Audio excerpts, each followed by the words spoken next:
السلام علیکم. امید ہے آپ سب خیریت سے ہوں گے اور آپ کو اطمینان اور خوشی بھی ہوگا کہ کورس اب اختتام کو پہنچ رہا ہے. ایک لیکچر اور ہے اور اس کے بعد دا کورس از اینڈنگ. تو آج introduction to public administration management کا 44واں لیکچر ہے. جس سبجیکٹ کو ہم کور کر رہے ہیں اور جس پہ ہم کنکلوڈ کریں گے وہ ہے نیو پبلک مینجمنٹ، جیسے ہم نے لاسٹ لیکچر میں شروع کیا تھا. اس کی کچھ وجوہات بتائی تھیں کہ نیو پبلک مینجمنٹ کا کانسیپٹ کیسے ایمرج ہوا، اس کی ریشنل اور اس کے بیسز جو ہیں وہ کیا تھے. آج اسی کو ریفارمز کو ہم دیکھیں گے.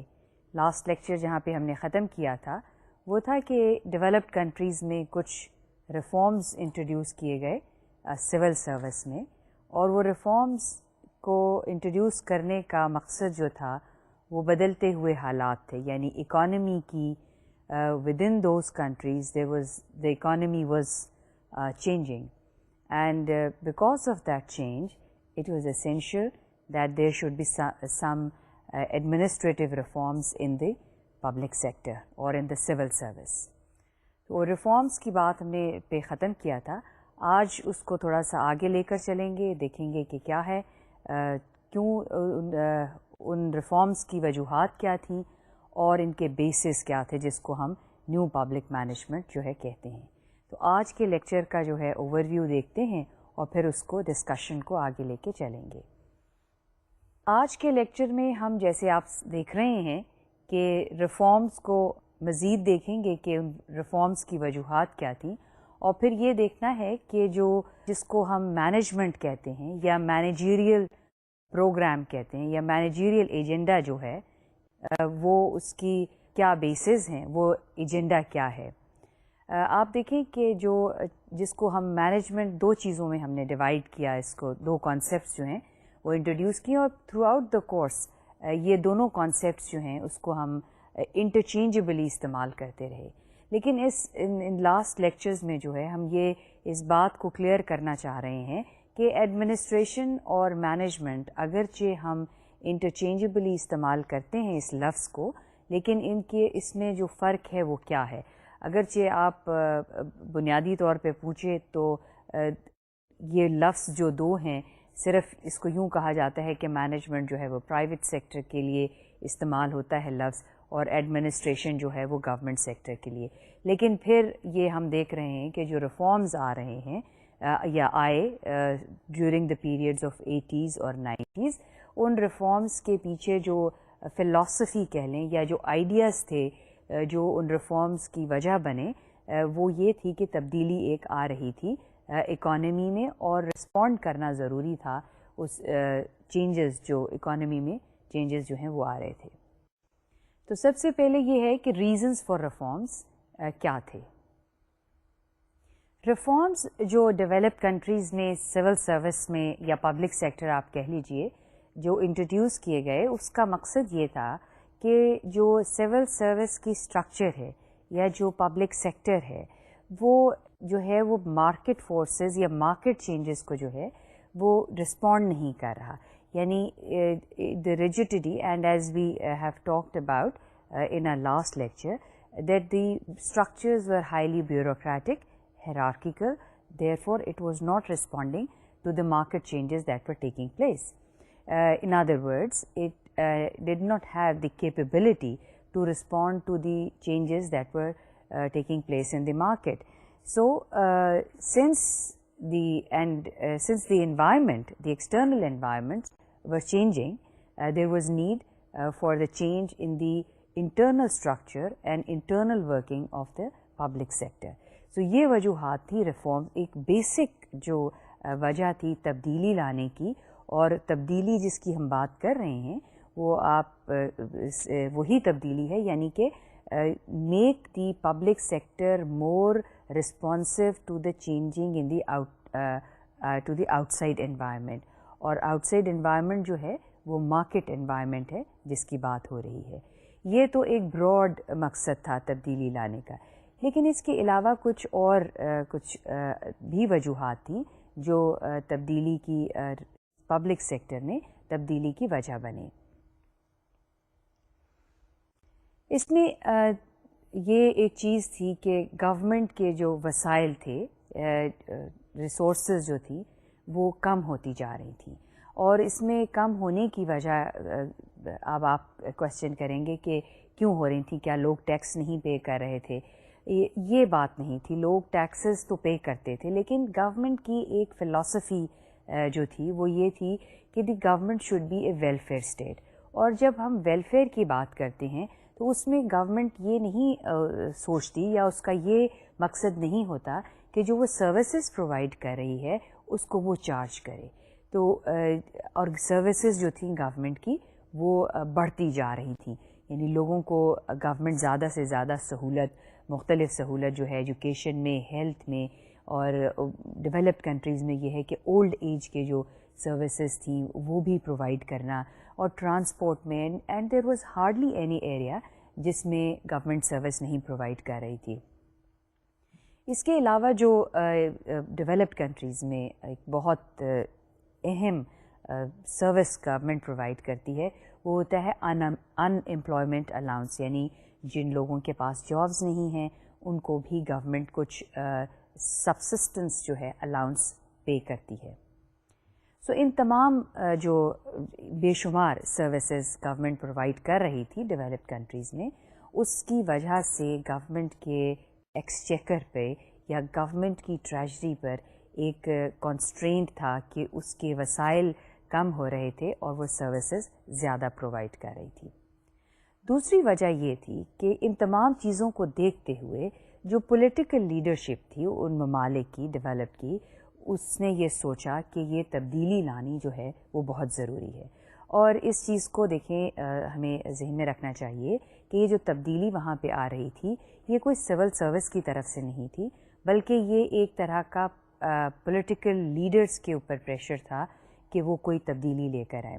اب ظاہری بات ہے جو الیکٹڈ لوگ ہوتے ہیں ان کو وہ ان کے پیچھے عوام نے ان کو ووٹ دیا ہوتا ہے، اور وہ جو فیصلہ کرتے ہیں وہ اس چیز کو سامنے رکھ کے کرتے ہیں کہ یہ ڈیمانڈ جو ہے شاید عوام کی یا سٹیزنز کی ہے. تو پولیٹیکل لیڈرشپ نے اس چیز کو ریئلائز کیا کہ یہ تبدیلی لانے کی ضرورت ہے. اس کے علاوہ تیسرا جو فیکٹر تھا اس تبدیلی کو لانے کا کہ اکانومی میں تبدیلی آ رہی تھی، اور اکانومی کی تبدیلی اور پبلک سیکٹر کی تبدیلی جو ہے وہ انٹر لنکڈ ہے، یعنی ان دونوں کا آپس میں ایک لنک ہے. دیئر فور اگر اکانومی چینج ہو رہی ہے تو اس میں پبلک سیکٹر میں بھی تبدیلی لانے کی ضرورت ہے. لیکن یہاں پر ایک بات سمجھنا بہت ضروری ہے، اور وہ یہ ہے کہ جو موڈ آف ڈیولپمنٹ ہے، یہ جو ڈیولپمنٹ کا طریقہ ہے وہ یہ ہے، یا فلاسفی جو ہے وہ اس میں جو تبدیلی آ رہی تھی وہ یہ تھا کہ گورنمنٹ کا ویلفیئر کا رول جو ہے وہ کم ہونا چاہیے، اور پرائیویٹ سیکٹر جو ہے وہ زیادہ سے زیادہ اس کو سامنے آنا چاہیے اور اس کو سروسز جو ہیں وہ پرووائڈ کرنی چاہیے. سو اکانومی میں چونکہ پرائیویٹ سیکٹر جو ہے ڈیولپڈ کنٹریز کے وہ گرو کر رہا تھا، لہٰذا اس کی بھی ایک اس کے پیچھے یہ فلاسفی بھی تھی کہ چونکہ پرائیویٹ سیکٹر گرو کر رہا ہے لہٰذا وہ زیادہ سے زیادہ سروسز پرووائڈ کرے. پھر چوتھی چیز جو اس میں تھی کہ وہ یہ تھا کہ ویلفیئر سروسز چونکہ حکومت مہیا کر رہی تھی عوام کو، تو جیسے میں نے کہا کہ اس کی سروسز کی پروویژن زیادہ تھی، اسی طرح سے اس کی جو سائز تھا، چونکہ سروسز زیادہ پرووائڈ کر رہی تھی تو گورنمنٹ کا سائز بڑھ رہا تھا. اور وہ بڑھتا ہوا سائز جو گورنمنٹ کا تھا، یعنی اس کے بے شمار ڈپارٹمنٹس اور ایجنسیز اور آرگنائزیشنز جو مختلف سروسز پرووائڈ کر رہے تھے، it was growing every day, and the growth in the size of the government led to inefficiency in the government functioning. So یہ بھی ایک ریزن تھا جس کی وجہ سے تبدیلی لانا بہت ضروری تھی. اور یہاں پہ یہ چیز جب ہم کہتے ہیں کہ یہ وجہ بنی تبدیلی لانے کی، تو یہ چیز ضرور ذہن میں آنی چاہیے کہ یہ ریفارمز اس چیز کی طرف بھی جا رہے تھے کہ گورنمنٹ کے سائز کو چھوٹا کیا جائے، یعنی کہ جو ویلفیئر کا رول ہے گورنمنٹ کا، that was now being question. Should government provide all these services that it was providing, or should it withdraw itself from the provision of the services and let the private sector come forward and provide these services? So various questions were being asked, and there was a challenge for the private sector, because now for the public sector, because now the public sector was really coming in competition with the private sector. And this competition, like who will take over whom in this competition, was that the government will have to reduce its size. Now, having said that the government, there were all these factors that were leading to reform and change in the public sector.